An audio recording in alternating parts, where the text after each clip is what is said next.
Hello મિત્રો, જો તમને આ વિડીયો જોવો પસંદ હોય તો લાઈક જરૂર કરતા જજો.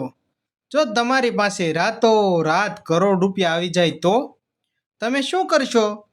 કલ્પના કરો, આજે રાત્રે તમે સામાન્ય માણસની જેમ સૂઈ જાઓ છો. કાલે સવારે આંખ ખોલો અને મોબાઈલમાં એક મેસેજ આવે છે. જે મેસેજ બેંકનો મેસેજ હોય છે.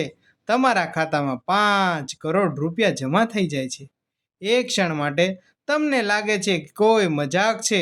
ફરીથી મેસેજ જુઓ અને ફરી બેંક એપ ખોલો અને ખરેખર તમારા ખાતામાં રૂપિયા 5 કરોડ રૂપિયા હોય.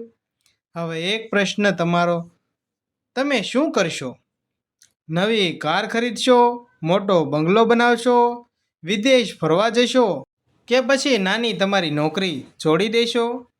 આજની વાર્તા માત્ર પૈસાની નથી, આ વાર્તા છે માણસના સ્વભાવની. તો ચાલો મિત્રો, તમારા ખાતામાં આવી ગયા છે આજે 5 કરોડ રૂપિયા. તો હવે આગળ શું થશે તેમની તમને ઝલક દેખાડું. અને એ ઝલક તમે જોશો તો હું તમને એમ કહું, તમે અંત સુધી સાંભળશો ને તો તમને એમ થશે કે હકીકતમાં શું માણસો આવું પણ કરી શકે? ચાલો મિત્રો, હવે આપણે વાર્તાની શરૂઆત કરીએ. આ વાર્તા સાંભળ્યા પછી તમને 5 કરોડ રૂપિયા વિશે પહેલેથી જેમ ક્યારેય વિચારશો નહીં. ગુજરાતના એક નાનકડા ગામમાં રહેતો હતો મહેશ. સાદો, મહેનતુ અને ઈમાનદાર. સવારે દુકાને જતો, સાંજે પરિવાર સાથે અને રાત્રે ભગવાનનો આભાર માનતો. ભગવાનને કહેતો, હે ભગવાન, તમે મને આવી જિંદગી આપી તે બદલ તમારો ખૂબ ખૂબ આભાર. પત્ની કવિતા અને એક જ દીકરો આરવ.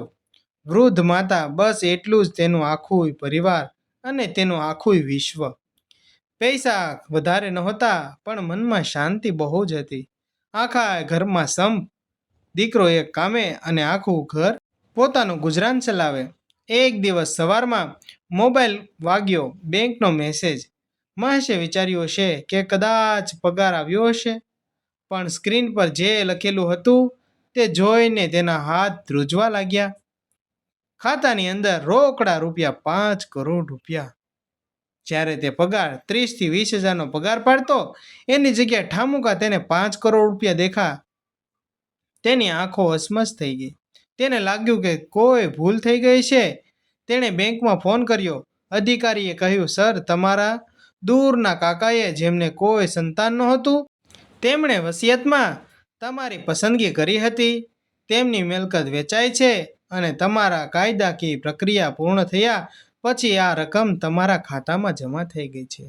મહેશની આંખોમાંથી આંસુ આવી ગયા. જીવન એક જ દિવસમાં બદલાઈ ગયું. પણ સાચી વાર્તા અહીંથી શરૂ થાય છે કે તમારી પાસે 5 કરોડ રૂપિયા આવી જાય તો તમે શું કરી શકો અને લોકોનો વ્યવહાર તમારી સાથે કેવો થઈ જાય છે.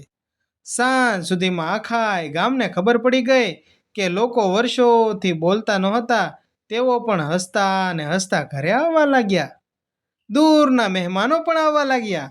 ઘરના સગા જૂના મિત્રો અને એવા લોકો પણ આવ્યા જેમને મહેશ ક્યારેય જોયા જ નહોતા અને ક્યારેય બોલાવતો પણ કોઈ નહોતું. તે પણ આવવા લાગ્યા. દરેકના ચહેરા પર પ્રેમ હતો. પણ શું એ પ્રેમ ખરેખર મહેશ માટે હતો? તમને શું લાગે છે મિત્રો? કમેન્ટ જરૂર કરજો. કે 5 કરોડ માટે એક મિત્ર આવ્યો, ભાઈ એક નાનો બિઝનેસ કરીએ. બીજો આવ્યો, મારા દીકરાને નોકરી અપાવી દે ને ભાઈ, તો તારો બહુ જ ઉપકાર બનશે. ત્રીજો આવ્યો, થોડા પૈસા ઉધાર આપ. ચોથો બોલ્યો, તું હવે અમીર થઈ ગયો છે ને, ગામ માટે કંઈક કરજે હો ભાઈ. આવા ને આવા સુઝાવ તેને આખા દિવસમાં આવવા લાગ્યા. મહેશ મૂંઝાઈ ગયો. એક દિવસમાં દુનિયા કેટલી બદલાઈ શકે છે. આ જોઈને તેને લાગવા લાગ્યું, જે કદી બોલાવતા નહોતા, આજે તે પૈસાના કારણે મને કેમ બધા બોલાવવા લાગે છે.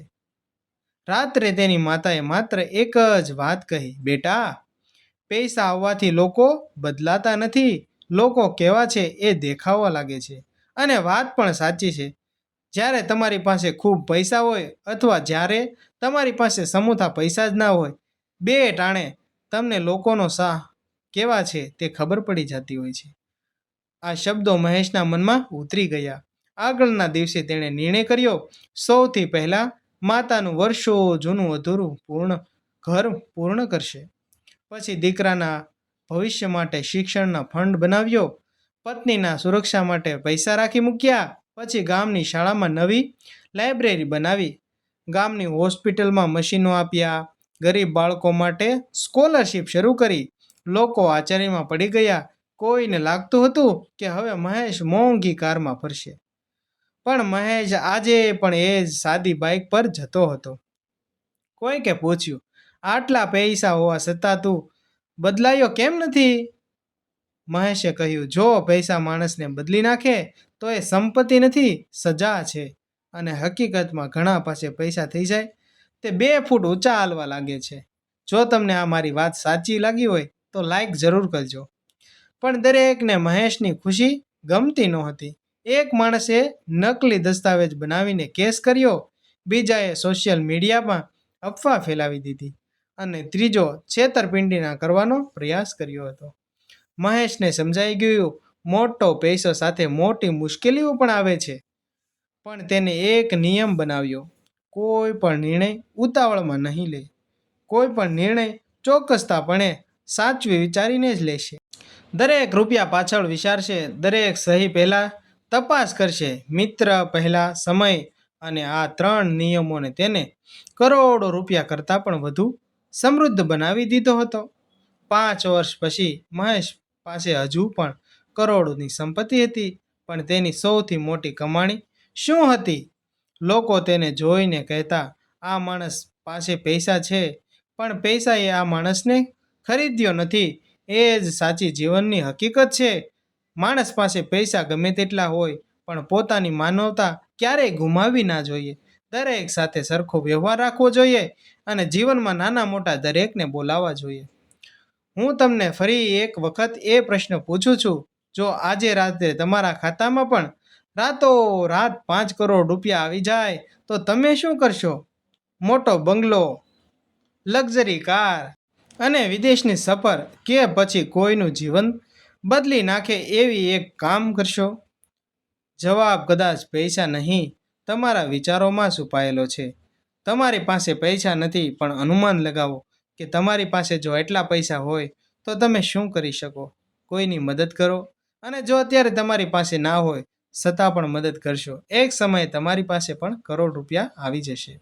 યાદ રાખજો, પૈસા માણસનું ભાગ્ય બદલી શકે છે, પણ માણસનું ચરિત્ર નહીં.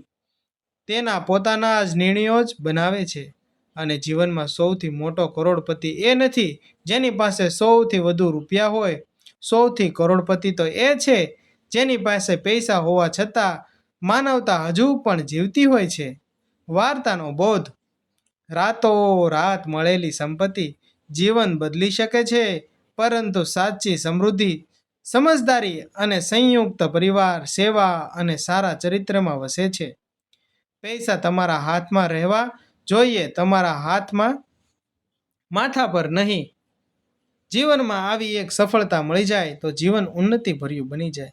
મિત્રો, તમને મારે આ વિડીયો જોવો પસંદ આવ્યો હોય તો મારી ચેનલને લાઈક કરો, ફોલો કરો, સબસ્ક્રાઈબ કરો, અને વિડીયોને લાઈક કરતા જજો. અને તમારે જે વાર્તા સાંભળવી એ કમેન્ટમાં જરૂર લખજો. Thank you. તમે એટલો સમય આપ્યો અને વિડીયો જોયો એ બદલ તમારો ખૂબ ખૂબ આભાર. Thank you.